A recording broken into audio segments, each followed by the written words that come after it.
Welcome back to Peaceful Soul, the place where we nurture the mind and the heart. Today, we're diving into a truly fascinating topic: how mood disorders quietly steal away our happiness. Picture this for a moment. It's a calm evening. A warm golden light fills your room, and outside you can hear the distant hum of a city that never sleeps. You've just finished a long workday, longing for a few moments of peace, when suddenly a wave of emptiness washes over you. Even though you may have everything: comfort, loved ones by your side, even achievements that others dream of, you still feel as if happiness is slipping away, stolen by something you can't quite see. Have you ever felt that way? If your answer is yes, you may have brushed against the hidden door of something we call a mood disorder. Over decades of working in medicine, I've met thousands of patients of all ages, professions, and backgrounds, from young students like Sarah, who constantly feels she's not good enough compared to her peers, to successful entrepreneurs like John, who looks energetic on the outside but quietly battles anxiety within, to mothers like Linda, who devote themselves to raising their children yet cry in silence at night. What unites them is not the lack of success, love, or care. It is the quiet presence of a mood disorder. So, what exactly is a mood disorder? In psychiatry, this term refers to a group of conditions where a person's emotions shift in abnormal ways. These swings may be too extreme or persistently negative. Some fall into depression, weighed down by hopelessness and loss of interest in life. Others struggle with mania, where they feel euphoric, overly impulsive, and unable to foresee the consequences of their actions. And then there are those caught in between, swinging like a pendulum between the two extremes. All of these conditions reduce the ability to experience joy, often stealing happiness piece by piece without the person even noticing. Neuroscience shows us that our emotions are closely tied to neurotransmitters in the brain: serotonin, dopamine, norepinephrine. When these chemicals become imbalanced, we experience what I call emotional interference. In other words, if happiness were a melody, mood disorders would be the static noise that distorts the song. The reason I call mood disorders the thief of happiness is because they don't just make you sad, anxious, or unmotivated for a brief moment. Instead, they quietly erode the daily joy of living. Take Mary, a middle-aged woman I once treated.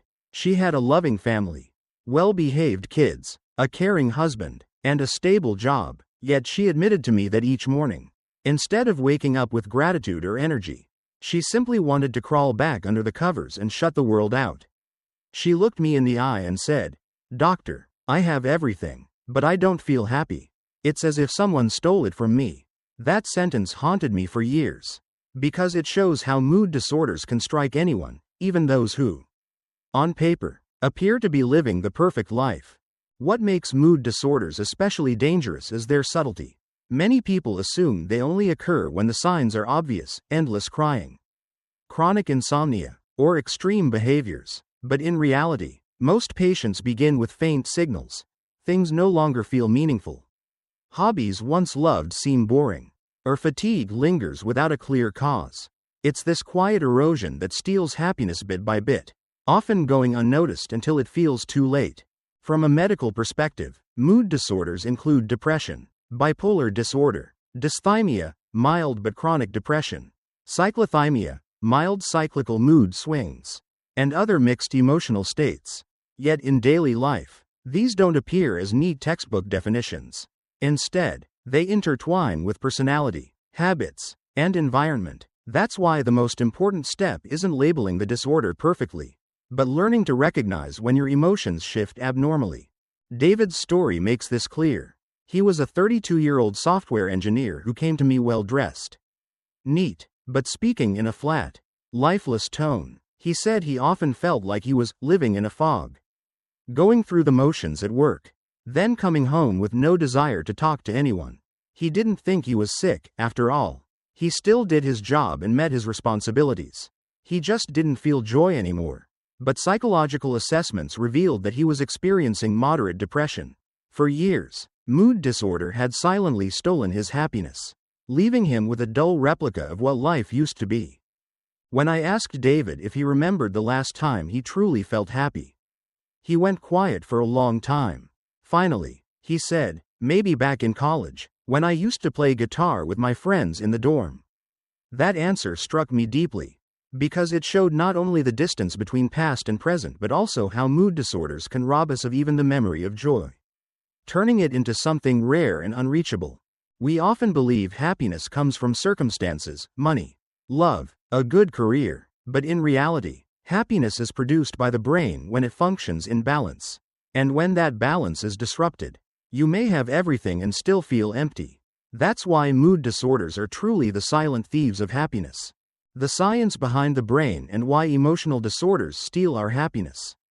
When we talk about happiness, most people imagine simple things like a warm family dinner, a heartfelt hug, or a small success at work. But what few realize is that all these experiences are created and governed by a highly sophisticated system inside our brain. And when that system falls out of balance, happiness, which should feel so close and natural, suddenly feels distant and unreachable. The human brain essentially works like a complex symphony, where billions of neurons communicate with each other through chemical messengers called neurotransmitters. When you feel joy, dopamine is at play. When you feel calm, serotonin takes the lead. And when you feel deeply connected to someone, oxytocin acts as the invisible thread tying you together. However, emotional disorders often come hand in hand with imbalances in these chemicals. Just like an orchestra where one instrument plays offbeat, the brain falls into disorder, and the melody of happiness becomes distorted. Take dopamine, often called the happiness chemical. When dopamine activity is disrupted, a person may lose the ability to feel satisfaction from things that once brought joy. John, a middle-aged patient of mine, once told me he no longer enjoyed playing the guitar, a passion that had always recharged him after long workdays. He said, "I pick up my guitar, strum a few chords, and nothing, just emptiness." That's exactly what happens when the dopamine system in the brain stops working properly. Joy doesn't disappear because John stopped caring. It was stolen by a silent neurological imbalance. And it's not just dopamine. Serotonin plays an equally crucial role. Think of serotonin as the stabilizer of our moods, the chemical that keeps our emotional balance in check. When serotonin levels dip, sadness, irritability, and anxiety creep in more easily. Mary, an elementary school teacher I treated, described how she would suddenly burst into tears over the smallest things, like a student forgetting homework or a coffee mug shattering. These reactions weren't because she was too sensitive. They were because her brain's serotonin regulation system was faltering. Then there's the amygdala, a tiny region of the brain that acts like the emotional alarm system, especially when it comes to fear and strong emotional responses. In people with emotional disorders, the amygdala often becomes overactive, making them overreact to situations that others might brush off. David, a young father, once admitted that he would lose his temper when his son spilled milk on the table. Minutes later, guilt would wash over him, followed by shame and stress. This created a vicious cycle: emotional outbursts, regret, more tension, and with each round, a little more happiness drained away. Seen through the lens of neuroscience, happiness isn't some abstract idea. It's the outcome of carefully coordinated interactions between brain regions and chemical messengers. When that coordination is disrupted, it's like the conductor of an orchestra losing control of the musicians. The music turns chaotic, and the harmony of happiness vanishes. This explains why so many people with emotional disorders describe feeling empty or not themselves. It isn't weakness. It isn't laziness. It's a highly complex machine, the brain, running into serious glitches. And tragically, because all of this happens inside the brain, loved ones often don't notice what's really going on. People like John, Mary, or David never chose to lose their happiness, but their brain chemistry created a barrier that made the journey back far more difficult. So let me ask you, have you ever noticed that something you once loved no longer brings you joy? Have you ever snapped at a loved one over something trivial, only to regret it later? If your answer is yes, that could very well be your brain signaling the early signs of an emotional imbalance. And understanding the brain's role is the very first step toward reclaiming the happiness that is, and always has been, rightfully yours. The consequences of emotional disorders in family, work, and relationships. When people hear the phrase emotional disorder, They often imagine it as nothing more than being sad, disappointed, or quick to anger, but in reality, its consequences go far beyond those surface-level feelings. They ripple outward like waves across a pond, touching every relationship, influencing every decision, and even shaping the very direction of a person's life. Over the years, I've met countless patients, from young adults just starting their journey to those already halfway through life, and they all shared one painful truth. When emotions fall out of balance, happiness seems to slip right out of their grasp. And almost always, the very first place this becomes visible is at home. Take, for example, a man named John. On the outside, John looked like he had it all: a successful career as an engineer, a loving wife named Linda, and 2 young children. His life appeared stable, his home warm and welcoming. Yet when emotional disorder crept into his world, everything began to change. He became easily irritated, lost his patience over small things, and gradually withdrew from his family. At first, Linda assumed it was just stress from work. But as time went on, she felt as though she was living with a stranger, a man who no longer shared her joys or listened to her sorrows. Their children sensed it too. They hesitated to tell their father about school, worried he might respond with a frown or with disinterest. And so, emotional disorder didn't just weigh heavily on John. It quietly stole the connection, the love, and the warmth that formed the foundation of his family's happiness. The effects in the workplace can be just as devastating. Sarah, a patient of mine who worked in marketing, was once the spark of creativity in her office. Her bold ideas and infectious energy inspired her colleagues. But as emotional disorder took hold, Sarah found herself losing focus. Her memory faltered, her productivity plummeted, and fear began to silence her voice. She stopped presenting her ideas. Worried they'd be mocked, she avoided meetings, overwhelmed by anxiety. In time, her boss began to view her as unreliable. Work, which had once been her pride and motivation, transformed into a heavy burden. Sarah shrank further into herself, caught in a spiral of self-doubt and dissatisfaction. Research shows that emotional disorders, especially depression and anxiety, can reduce work performance by as much as 30 to 40%. But beyond statistics, this means something far more human. It represents lost opportunities, broken confidence, and countless tears shed in silence. And then there are social relationships, which rarely escape unscathed. Human beings are wired for connection. We need community to thrive. But when emotions become unstable, those very bonds are threatened. I remember working with David, a 28-year-old man who had once been outgoing, adventurous, and always surrounded by friends. Yet as emotional disorder deepened, David began to withdraw. He turned down invitations, locked himself in his room, and convinced himself he no longer had any worth to offer others. At first, his friends called and checked in, but after being turned away time and again, they eventually drifted away. And when David finally reached the point where he desperately needed help, he looked around and found only loneliness. That is the cruelest reality of emotional disorder. It transforms open arms into distance, and it shatters once vibrant connections into fragments. The consequences don't stop in the present, they cast dark shadows into the future. A person living with long-term emotional imbalance struggles to build lasting relationships, to sustain a stable career, and even to enjoy the simple pleasures of life. The small joys, a warm dinner, a walk in the park, a hug from a loved one, become muted, as though every color in life is dulled beneath a gray filter. And when joy disappears from the little things, happiness itself has no place to live. As a physician, I often remind my patients that emotional disorders are never just a personal issue. They are illnesses with a wide ripple effect. One person suffering silently can weigh down an entire family, stall a team at work, or quietly affect the community around them. Yet the opposite is also true. When a person finds balance and begins to heal, they don't just change their own life, they reignite hope, and their recovery breathes new energy into everyone close to them. Finding the scientific pathways out, therapy, medication, lifestyle. Once we've faced the truth that emotional disorders can silently, yet persistently, steal away our happiness, the next question naturally arises: is there a way out? As a physician who has watched countless patients come and go, I've seen both extremes.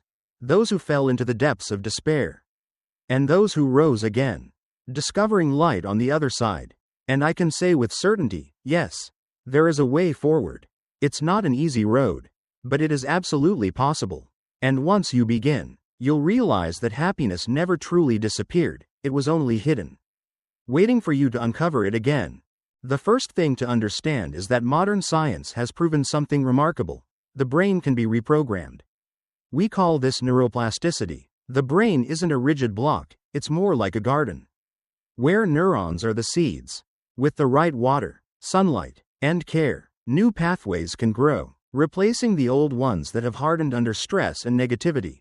This is the foundation for every scientific approach, whether through psychotherapy, medication, or lifestyle change, that helps people rediscover happiness. One of the first and most widely used approaches is psychotherapy, especially cognitive behavioral therapy, CBT.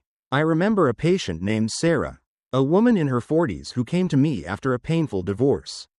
She carried dark circles under her eyes from chronic insomnia and constantly blamed herself for not being good enough. In CBT, we began by writing down the repetitive negative thoughts that haunted her. The goal wasn't to deny her feelings, but to step back and observe them, then gently challenge them. Is this really true? Is there any evidence that you're a failure? Over time, Sarah learned that most of these harsh inner voices were not reality, but symptoms of her emotional disorder. 6 months later, she was sleeping better, had started a new job, and carried herself with far more confidence and peace. Beyond CBT, there are other methods such as mindfulness therapy, which teaches us to return to the present moment instead of drifting between past regrets and future worries.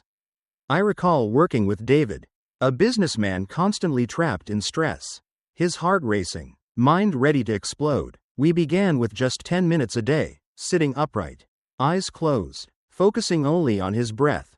At first, he struggled, his thoughts ran wild. But after a few weeks, he discovered a safe, quiet space within himself. And when anxiety struck, instead of panicking, he returned to his breath and realized, emotions pass. That small shift became a turning point in his journey back to happiness.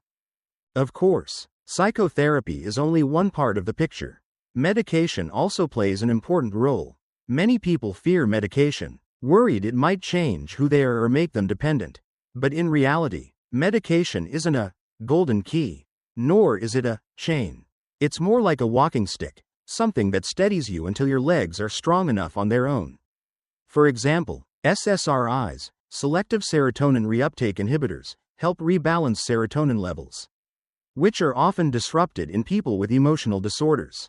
I once treated John, a 35-year-old engineer who lived with constant, unexplained sadness. Together, we combined medication with therapy. Months later, John told me, the medication didn't turn me into someone else. It just gave me the strength to get out of bed and start doing positive things again. That is the true purpose of medication, not to change you, but to give you back the power to change yourself. Still, therapy and medication alone are not enough. Research shows that lifestyle is the foundation of long-term healing. Sleep, exercise, nutrition, and social connections all directly shape the brain's emotional systems. One of my patients, Linda, a retired teacher, often felt lonely after her children moved out. She stayed up late watching TV, barely exercised, and ate irregularly. Together, we designed a small plan, a daily 20-minute walk, turning off screens an hour before bed, and adding salmon and leafy greens to her meals. Within just 2 months, Linda reported feeling noticeably brighter, less weighed down by sadness. Sometimes, the smallest lifestyle changes can create the deepest transformations. And finally, we must never forget the power of relationships. Humans are social beings, and connection is one of the most potent medicines for the soul. Sharing your pain with someone you trust triggers the release of oxytocin, the hormone that reduces stress. A warm hug, a kind word of encouragement, sometimes they are more healing than any pill. Remember, loneliness doesn't just hurt the heart, it weakens the body. So if you're struggling with emotional disorder, don't isolate yourself. Step outside, join a support group, sign up for a class, or simply call an old friend. Looking back over decades in medicine, I've come to one profound realization: happiness isn't something that falls from the sky. It's the result of conscious care, built day by day. Psychotherapy provides the tools, medication offers support, lifestyle forms the foundation, relationships bring the light. Together, they can help us reclaim the peace we thought we had lost. And above all, you must believe this: no matter how dark the night may seem, light still exists. All it takes is patience, persistence, and the courage to seek it. When I sit in my clinic, after many years working in psychiatry and neurology, I realize that the deepest lessons I've learned have not come from textbooks, but from the everyday stories of my patients. Emotional disorders, if spoken of only in theory, can feel abstract and dry, but when we place them into real lives, into the smile that has vanished from a man's face, into the endless silence of a family dinner, or into the tears running down a mother's cheek, we begin to truly understand how cruel they can be. I want to share with you 3 vivid stories of people I still remember clearly, each offering a different perspective on the journey of losing and finding happiness again. The first is John, a man in his 40s who was once a successful entrepreneur in New York. He had everything most people dream of: his own company, a beautiful house, a loving wife, and 2 young children. Yet John came to see me not as a triumphant figure, but wearing wrinkled clothes, with a vacant gaze and trembling hands resting on the table. He said that lately, even though his work was going well and his family stood by him, he no longer felt any joy. Everything had become meaningless. What once excited him now felt like a burden. Every night he would wake up at 3 in the morning, drenched in sweat, lying there haunted by imaginary mistakes he had never even committed. He confessed, "Doctor, I have everything, but inside I feel empty, as if someone has stolen my soul." Hearing this, I knew it was not ordinary fatigue, but a classic sign of an emotional disorder, most likely depression or mixed anxiety. John's journey was long, involving a combination of cognitive behavioral therapy and antidepressant medication. It took nearly a year before he relearned how to find joy in small things, like taking his kids to the park or cooking dinner with his wife. The day he returned to my office with a genuine smile, I saw clearly: happiness can be stolen, but it can also be found again, if we are patient and willing to face it. The second story is Mary's, an elementary school teacher in California. Mary was a gentle woman loved by everyone who knew her, yet her life was overshadowed by emotional disorder after she lost her mother to cancer. The pain was so overwhelming that she slipped into a prolonged state of sadness. At first, she thought she was just grieving normally, but gradually, she could no longer return to work or maintain her social connections. She declined invitations from friends, lost interest in teaching, and even avoided eye contact with her students. Mary admitted she felt guilty toward herself and toward the children, because she could no longer bring joy into the classroom. The tragic part was that her family believed she just needed to stay strong and move on. This misunderstanding pushed Mary even deeper into her struggle. When she came to see me, she was frail, and her voice barely audible. I explained to Mary and her family that emotional disorders are not weakness, but real illnesses with biological roots that require treatment. She began therapy that combined counseling, mindfulness meditation, and physical activity. Each day, Mary devoted at least 30 minutes to walking in the park, breathing deeply, and writing down small things she was grateful for. After 6 months, she gradually regained peace, returned to her classroom, and for the first time in years, she cried, not from sorrow, but from happiness as her students embraced her tightly. And then there is David, a retired soldier. He returned after many years of service in Iraq, carrying memories no one else could fully understand. David suffered from post-traumatic stress disorder, PTSD, a complex form of emotional disorder. He frequently endured nightmares, woke up screaming at night, and remained hyper-alert during the day, as if the war was still raging around him. His family suffered alongside him. His wife often broke down in tears because she couldn't get close to her husband, and his daughter became frightened whenever he lost his temper. David admitted, "I love my family, but it feels like all I bring them is pain." That is the tragedy many veterans face when the war has ended outside. But inside their minds it never has. We began with exposure therapy, where David gradually confronted his painful memories instead of avoiding them. He also joined a veterans support group, where people with similar struggles shared and listened to one another. The remarkable thing was that, after years of effort, David slowly regained balance. He took up playing the guitar again, a hobby he had long abandoned, and used music to tell his story. The day he performed at a therapy group gathering, I saw the pride in his wife's and daughter's eyes. That was a moment I will never forget. Happiness may be stolen by war, loss, or illness, but with the right support and therapy, it can return, sometimes even stronger than before. These 3 stories are just the tip of the iceberg, because out there, millions of people are walking similar paths. But what do they all have in common? Each of them once believed they had lost everything, that happiness was gone forever. And yet, they discovered that happiness never truly disappears, it is only hidden beneath the fog of emotional disorders. When we dare to step through that fog, we find that the light is still waiting on the other side. As we come to the final part of today's conversation, I want us to pause for a moment and reflect. Together, we've explored the true nature of mood disorders, how the brain works, the serious impact they can have on families, careers, and relationships. We've also walked through the different paths of healing backed by science, from therapy and medication, to lifestyle changes in the environment around us. More importantly, through the real-life stories I've shared, perhaps you've realized that happiness isn't something distant, it's something that can be rediscovered, even after the darkest days. The most important message I want you to take away from this video is this: mood disorders do not define who you are. They are only part of the journey you're on.